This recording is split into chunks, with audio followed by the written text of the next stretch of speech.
Cuando hablamos de surrealismo se nos vienen a la mente artistas como Salvador Dalí o directores como Luis Buñuel, David Lynch y quizás a algunos se les venga a la mente alguna película de Charlie Kaufman o Satoshi Kon, pero creo que ninguno de nosotros pensará en una película de Disney. No es Disney, es Disney. En este video quiero que hagamos un análisis detallado de Alicia en el País de las Maravillas, una de las películas más infravaloradas de Disney, y explicaremos todo el simbolismo del que está plagada.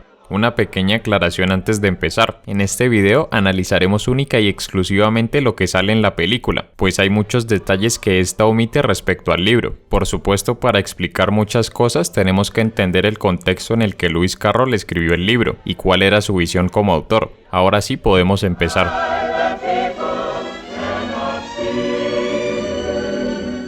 Comenzamos en un jardín muy hermoso en el que Alicia y su hermana se encuentran en una lección de historia. Alicia dice algo que describe muy bien su inocencia. ¿Cómo se puede prestar atención a un libro sin dibujos? A partir de aquí comienza a describir cómo sería su mundo soñado, en el que nada tendría sentido. Básicamente, el País de las Maravillas.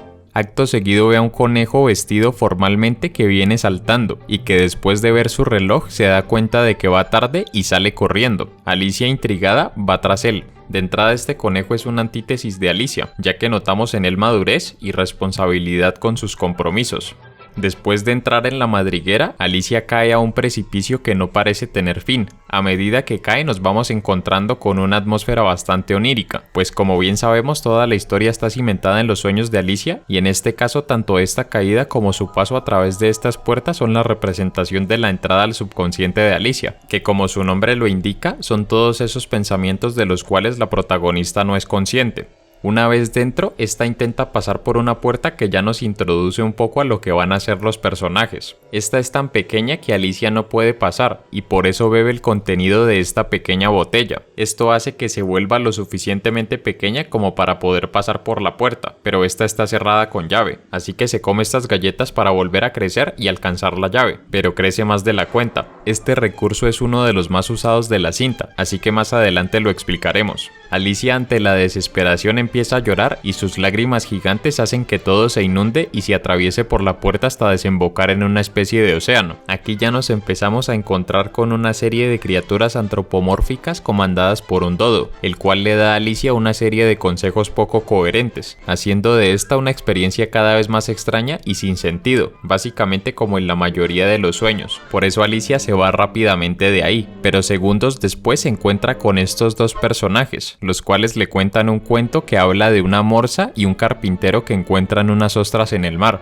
La morsa las convence de que hay un mundo más tentador más allá del mar, y aunque su madre les advierte que no es buena idea, estas terminan accediendo a irse, y son devoradas por la morsa. Este cuento sirve como analogía para advertirnos que el viaje en el que Alicia se está sumergiendo representa un grave peligro. Lo podemos ver también en este plano en el que se adentra a las profundidades de este bosque, y su figura es cubierta por las sombras. Más adelante llega a una casa y descubre que es la del conejo. Este confunde a Alicia con su criada y por eso le pide que le traiga sus guantes. Esta por miedo no se opone. Una vez dentro se encuentra unos pasteles que dicen cómeme y en lugar de respetar la propiedad privada, Alicia se los come y se vuelve gigante. Varios minutos más tarde encuentra la forma de encogerse, pero en este caso se vuelve demasiado pequeña. Es la segunda vez que se utiliza este recurso, y aunque no es la última, es importante que lo expliquemos de una vez. Cuando Alicia crece no cabe en ninguna parte y la incomodidad es absoluta. En cambio, cuando está muy pequeña se ve limitada para poder realizar la mayoría de las acciones. Esto simboliza el crecimiento de los niños. De repente mucha ropa les empieza a quedar pequeña, no caben en la cama o tal vez ya no pueden utilizar ciertos juguetes como triciclos o bicicletas. Pero a pesar de esto, aún no son lo suficientemente grandes para hacer cosas como alcanzar lugares altos, tener la capacidad de mantener una conversación con cualquier persona o asumir sus propios gastos.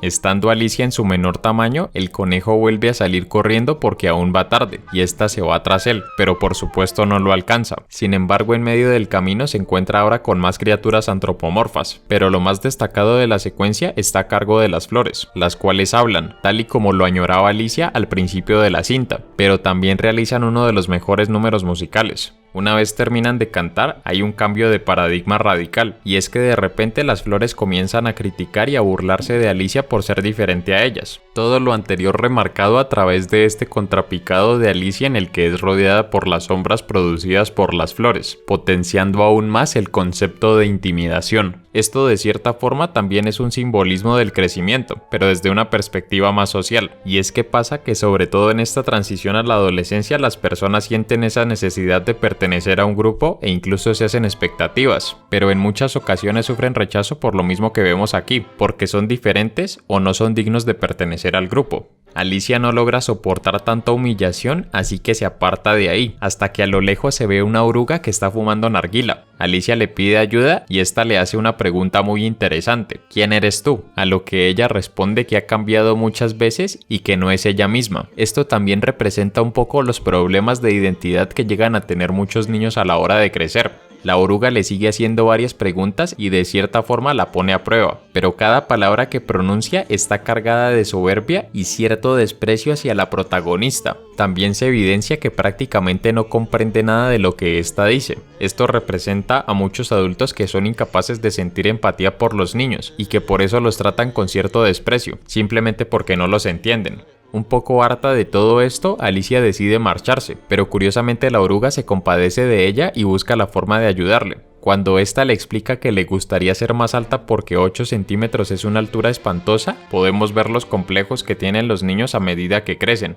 Algunos quieren ser más altos, otros quieren ser más delgados, otros quieren otro color de pelo o de ojos y un sinfín de cosas que no tienen. Después de que Alicia expresa su inconformidad, la oruga estalla de ira, literalmente, lo cual hace que se convierta en una mariposa que se aleja volando y le deja el secreto para crecer o encogerse, el champiñón sobre el cual estuvo parada gran parte del tiempo. Hasta aquí podríamos creer que el mensaje que nos están dando es que crecer es lo peor que le puede pasar al ser humano y que la adolescencia es la peor etapa de la vida, pero la principal función de la oruga es demostrarnos que aunque hay etapas difíciles de la vida en donde pueden haber más obstáculos, estos son indispensables para un buen cambio, o como diría el buen Peter Parker, ¡un gran cambio! Y el caso de la oruga es el mejor ejemplo posible, una criatura un poco fea y en este caso desagradable en cuanto a su personalidad, se convierte en una de las criaturas más hermosas de la creación, y todo gracias a que vive un proceso de metamorfosis. Alicia muerde un lado del hongo y crece, pero esta vez se vuelve monstruosamente grande, al punto tal de que desplaza a una mamá pájaro y su nido. Esta segunda, al observar la gran longitud de Alicia, se asusta porque cree que es una serpiente, pero Alicia lo niega. Pero la señora le pregunta si come huevos y Alicia no tiene más remedio que aceptar que sí. Así que la señora llega a la conclusión de que sí que es una serpiente. Esto es algo que nuevamente nos lleva de forma implícita a la pregunta ¿quién eres tú? Y nos deja claro que los rasgos físicos y ciertos comportamientos no definen quiénes somos. Después de todo, hay muchas especies y dentro de estas especies hay muchos seres que tienen muchas cosas en común. Una vez que Alicia logra volver a su tamaño original, emprende un camino medio turbio, en el que no hay claridad de qué es lo que hay, hasta que de repente aparece este icónico personaje, el cual conocemos como el gato rizón, pero en realidad es un gato de Cheshire, el cual podemos notar que tiene muchas características únicas, pero hay una que sobresale y es su enorme sonrisa. Este personaje nace de un dicho popular que había en el Reino Unido del siglo XVIII, sonriente como un gato de Cheshire. No hay certeza de cuál es el origen real del dicho, pero sí era muy común y Lewis Carroll, al ser nativo de ese condado, lo conocía a la perfección. Alicia pregunta por dónde debería ir, a lo que este responde que depende a dónde quiera ir. Ella dice que realmente no importa, y naturalmente él responde que entonces no importa el camino. Aquí hay dos cosas bien interesantes. La primera es que aquí está muy bien representado el carácter de los niños y las personas jóvenes, quienes constantemente toman decisiones pero casi nunca planifican, y no saben qué es lo que quieren realmente. Tampoco piensan en las consecuencias, por eso escogen cualquier camino, como en este caso. La segunda cosa que quiero que miremos es la pregunta ¿a dónde quieres ir?, la cual me lleva a recordar la pregunta que anteriormente se repitió varias veces: ¿quién eres tú? Y es que hay algunas preguntas que se repiten constantemente en filosofía como ¿quién soy?, ¿de dónde vengo? Y ¿hacia dónde voy?, las cuales intentan explorar el ser. Esto nos deja más que claro que en este viaje hay una constante búsqueda de la identidad. El gato sabe que Alicia está aquí porque está siguiendo al conejo, así que le sugiere ir a ver al sombrerero loco o a la liebre de marzo, pero le advierte que los dos están locos, y luego le aclara que todos, incluyéndolo a él, están locos. Ya más adelante hablaremos de eso. Alicia decide seguir su camino y llega a una casa en la que se encuentran los dos personajes anteriormente mencionados acompañados de un lirón, quienes están cantando una simpática canción. Desde el segundo uno se puede evidenciar su locura, pero cada uno de ellos tiene una razón de ser. En primer lugar está el sombrerero, quien nace a partir de la idea de que los sombrereros en esa época estaban locos, ya que para la fabricación de los sombreros de fieltro se utilizaba el mercurio, lo que provocó una alta tasa de intoxicación entre los que trabajaban en la industria del sombrero, causando daños neurológicos, tales como dificultad para hablar, pérdida de memoria y temblores. A partir de ahí se hizo popular la frase loco como un sombrerero. Ahora miremos la liebre de marzo, que se inspira en otro dicho, loco como una liebre de marzo, el cual nace de la creencia popular en esa época de que las liebres se volvían locas a partir de su época de apareamiento que comienza en primavera, es decir, a finales de marzo, en donde los machos se pelean a golpes entre sí para determinar quién se queda con la hembra. Y por último tenemos al lirón, que tiene un rol un poco más secundario pero que es interesante explicar. Básicamente un lirón es un roedor muy pequeño que se parece al ratón, pero que se caracteriza por tener largos periodos de hibernación. Este por supuesto no es la excepción, y por eso la mayor parte del tiempo lo vemos durmiendo o en un gran estado de somnolencia. Estos personajes son una representación clara de la visión que tenía Alicia respecto a las costumbres que tienen los adultos. La primera es, y me voy a adelantar un poco, que para estos personajes siempre es la hora del té. Esto es una exageración de este hábito tan arraigado que se originó más o menos en esa época, pues pasó a ser algo casi sagrado e incumplirlo era una falta de respeto. Con esto no solo se critica esta costumbre en sí, sino todas aquellas que se siguen porque sí, de forma dogmática y sin cuestionar nada, además de que todo se vuelve muy rutinario y monótono. Aunque paradójicamente está el tema del no cumpleaños, el cual se celebra 364 días al año, y cuando se cumple años también lo hacen, es decir que siempre están de celebración. Algo que a los niños les encantaría hacer, poder celebrar, comer dulces y poder jugar y compartir con muchas personas. Por eso a Alicia y a los demás personajes parece gustarles mucho la idea. Pasemos ahora a la escena más emotiva de la película, en donde después de haber vuelto a seguir al conejo y perderse nuevamente, Alicia entra en un estado de desesperación absoluta. Este plano refleja muy bien sus emociones, se siente sola, desamparada y tonta por haber tomado malas decisiones. Hay algo bien interesante que se hizo con la película, y es que después de la publicación del libro se hizo popular la expresión seguir al conejo, que describe el acto de seguir algo o a alguien y que esto termine en una aventura, un descubrimiento o quizás una tragedia. Así que a través de esta escena quisieron reflejar todo lo que terminó pasando por esto, por seguir al conejo. Cuando parece que está todo perdido, aparece nuevamente el gato de Cheshire, quien la envía con la reina, pues según él, ella es su única carta de salida de este lugar. Ya explicaremos este tema. Nos situamos ahora en una especie de jardín en donde se encuentran algunas cartas de una baraja muy atemorizadas de la reina.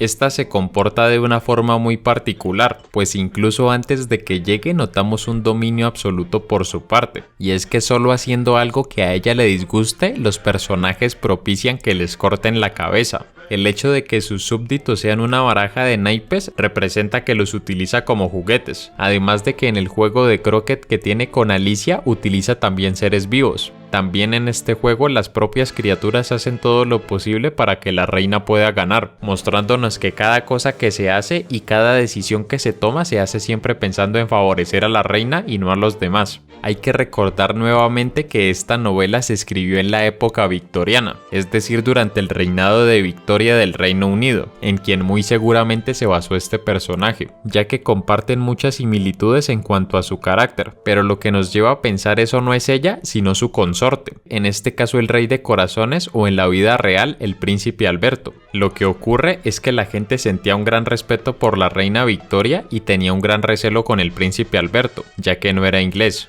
En este caso la reina es grande, robusta e imponente, y el rey es pequeñito y parece más un consejero o un asistente que un rey. En el primer encuentro entre Alicia y la reina se vuelven a tocar estas preguntas que mencionamos anteriormente. La reina dice, ¿quién es esta? Y luego le pregunta a Alicia de dónde vienes y hacia dónde vas. Cuando están jugando croquet, el gato aparece y comienza a sabotearlo todo, haciendo que lleven a Alicia a un juicio para determinar si le cortan la cabeza. Hay algunas frases que dice la reina que describen muy bien la situación en la que se encuentra Alicia. Todas las formas son mis formas. Yo hago las preguntas aquí. Y cuando el conejo está leyendo los cargos contra Alicia, la reina lo interrumpe para decirle que llegue a la parte donde la hizo enojar, dejándonos muy en claro que no se busca la justicia, simplemente satisfacer sus caprichos. Cuando ya está todo perdido, Alicia se come los 2 hongos volviéndose primero muy grande y luego volviendo a su tamaño normal. A partir de aquí comienza una persecución muy divertida, pero que a medida que avanza se va tornando más alocada y sin sentido hasta que llega a la puerta del principio. Todo esto con la intención de representar la salida del subconsciente. En el momento que ya se junta todo es cuando Alicia por fin despierta, finalizando así esta increíble aventura de Alicia en el País de las Maravillas, la cual podríamos definir con una palabra: surrealismo. Surrealismo en Disney.